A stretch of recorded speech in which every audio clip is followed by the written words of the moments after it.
commencé à surfer quand j'avais 5-6 ans avec mes parents en Guadeloupe. Je suis né, j'ai grandi en Guadeloupe.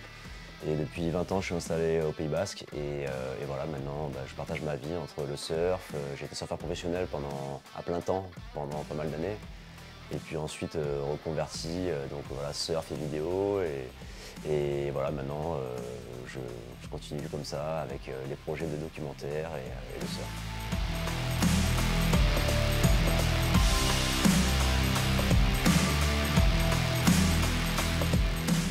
Je suis débarqué au Pays Basque, au lycée René Cassin à Bayonne pour faire le sport-études surf.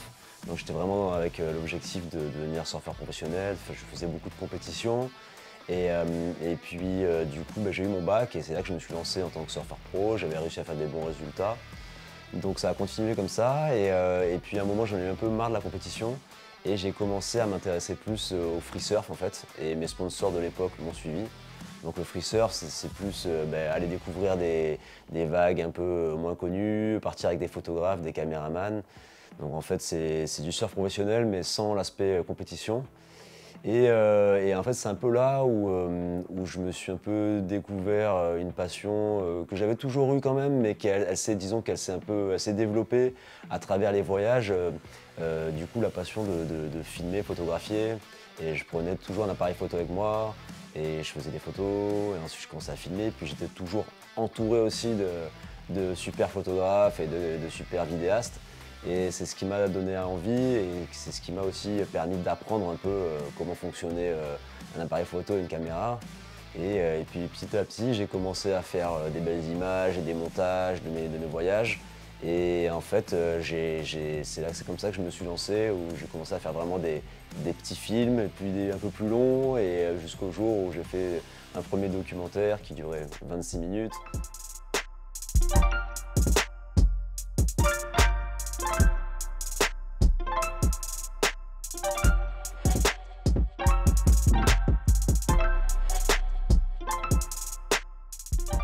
À l'époque, c'était facile le surf, le free surf, parce que c'était vraiment, il y avait les magazines, il y avait beaucoup de médias dans le surf et qui avaient du budget. Donc on partait, on allait, il y avait les limites, c'était les magazines de surf qui t'appelaient et qui te disaient Arthur, on veut aller surfer là-bas, est-ce que tu veux venir? Il y a tel photographe qui vient, tel surfeur, et ça se faisait comme ça hyper facilement, t'avais pas grand-chose à faire. Donc c'était la belle vie, mais en fait ça a changé et c'est eu un peu l'arrivée du web 2.0 dans les fin 2000, début 2010, et avec YouTube, les réseaux sociaux, Vimeo, tout ça. Et c'est un peu là en fait où il a fallu commencer à créer son contenu, et encore plus pour les free surfers qui dépendent du contenu en fait quoi.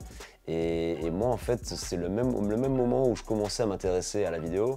Et ça m'a aussi permis, en fait, j'ai été un peu précurseur là-dedans parce que j'étais le premier surfeur à faire moi-même mes montages avec des images de surf, des images de voyage. Et du coup, ça m'a pas mal servi ensuite dans ma carrière de free surfer. Et c'est ce qui me permet encore aujourd'hui de continuer à surfer, et d'avoir des sponsors, et de continuer d'avoir un pied dans le surf professionnel. Voilà. Mais c'était pas mal parce qu'en fait, les deux se sont nourris en fait. Ma carrière de surfeur m'a permis de me lancer dans la vidéo, et le fait de devenir vidéaste, filmmaker, ça m'a permis de continuer le surf aussi, de garder mes sponsors. Donc ça s'est un petit peu alimenté comme ça, et ça m'a permis de faire pas mal de projets cool, donc c'est chouette.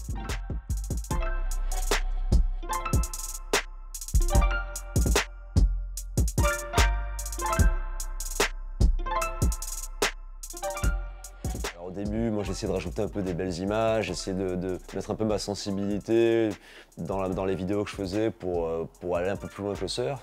Et puis c'est vrai qu'à un moment j'ai eu envie de raconter des choses un peu plus que le surf aussi, et que ça soit un peu plus poétique, que ça soit un peu plus poétique, contemplatif, qu'il y ait des moments un peu plus, comment dire, où en fait on ressent quelque chose quoi, et que ça soit pas juste des belles images de surf.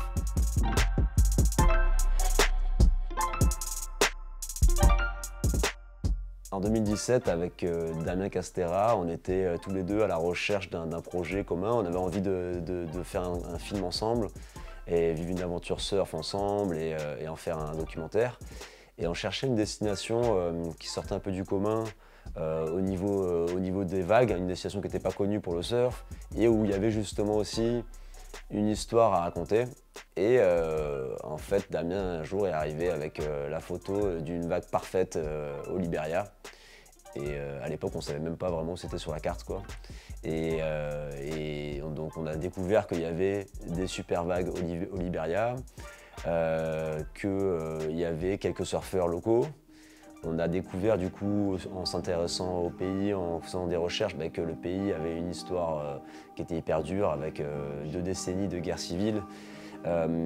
Et qu'en fait, il y avait des jeunes surfeurs qui étaient des gamins qui avaient été parfois enrôlés en tant qu'enfants soldats, ou qui avaient été réfugiés, qui avaient vécu la guerre, et qui aujourd'hui un peu trouvaient la paix grâce au surf et réussissaient à s'épanouir grâce à l'océan et aux vagues, quoi. Et là, on s'est dit, il y a des vagues parfaites, c'est un pays que les gens connaissent très peu, qui a mauvaise presse, parce que c'est vrai qu'il y a ces histoires de guerre civile, donc quand tu penses Libéria, tu penses directement la guerre, la galère, la pauvreté.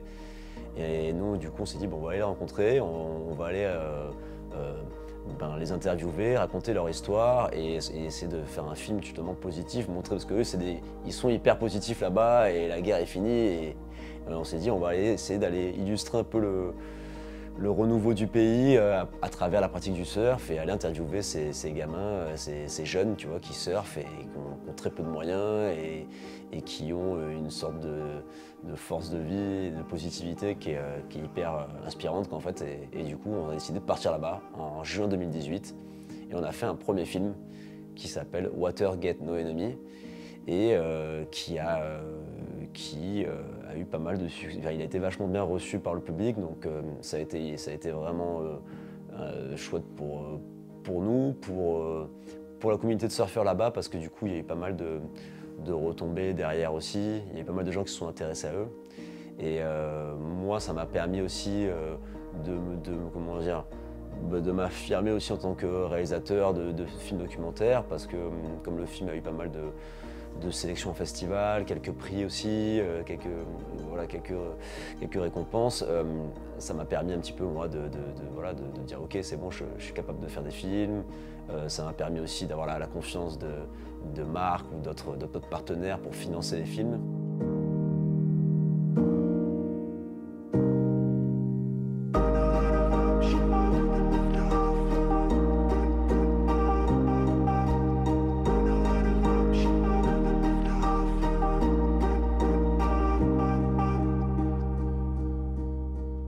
À la suite de ce premier film, il y a eu ce projet donc humanitaire, surf social, qui avait pour but d'aider en fait les jeunes Libériens et Libériennes à d'abord accéder à la pratique du surf, et ensuite aussi avoir un impact aussi économique. Donc en fait, le projet de Surf Club s'est créé, et on a réussi, grâce à une campagne de financement participatif, à l'appui de pas mal d'autres associations, à les aider à construire ce surf club. Et comme je le disais, c'est un projet qui est à la fois sportif, parce que le but c'est d'aider les jeunes à accéder au matériel de surf et de bénéficier de tous les bienfaits en fait, du surf et de l'océan, qui est quelque chose de très fort et important là-bas. Mais aussi de générer de l'emploi pour les jeunes, parce que du coup avec le surf club, ils font de la restauration aussi, ils donnent des cours de surf, ils font des réparations de planches de surf, donc ça génère de l'emploi et une sorte d'économie autour du tourisme et du surf dans le village de Robertsport, au Liberia. Et donc ça c'était un projet qui a vu du jour en fin 2022, donc 2 ans après la sortie du film. Et c'est là qu'en fait est apparue un peu l'idée de retourner là-bas pour raconter un peu l'histoire d'après, en fait, ce qui s'est passé, ce projet de surf club, comment ça fonctionne, qu'est-ce que maintenant le surf qui s'est développé un peu là-bas, qu'est-ce que ça apporte à la communauté, au village. Moi là-bas, j'étais pas vraiment chaud pour refaire un film, parce que j'en avais déjà fait un, en plus il avait bien tourné.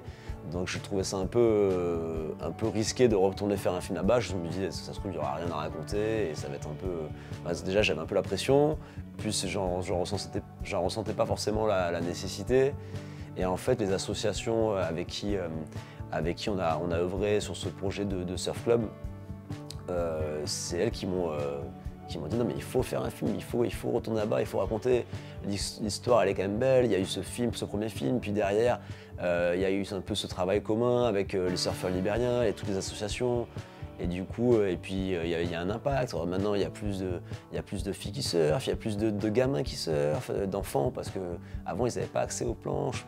Donc en fait, ils m'ont motivé et j'ai réussi à trouver un peu de financement. C'est des films complètement indépendants quand même, il n'y a pas de grande marque non plus derrière et tout ça. Mais du coup, je suis reparti là-bas et pour tourner ce deuxième film qui s'appelle We the Surfers. Et voilà, qui est un film du coup, qui raconte cette histoire, qui raconte quel est l'impact du surf sur cette communauté, qu'est-ce que ça a changé en fait, et l'histoire de ce surf club. Et voilà, et du coup, super content d'y être retourné, d'avoir fait ce deuxième film.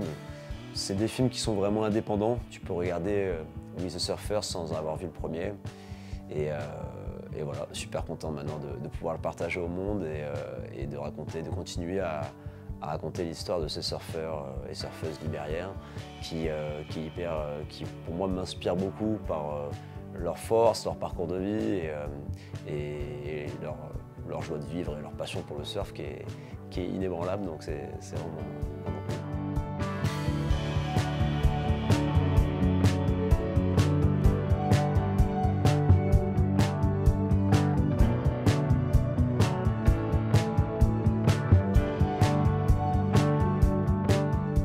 Le film est disponible, voilà, c'est enfin la sortie du film, donc il est disponible partout en VOD, donc sur les plateformes comme Apple TV, Amazon Prime, Vimeo, Google Play, donc il est disponible à l'achat et à la location. Et en même temps que la sortie du film, on organise une grande collecte de planches de surf pour justement aider les communautés de surfeurs ouest-africaines. On a mis ça en place avec l'association Provide the Slide, qui est donc l'association suisse qui a participé au Surf Club. Et il y a des points de collecte, notamment un peu partout dans le sud-ouest, aux Pays-Bas, dans les Landes.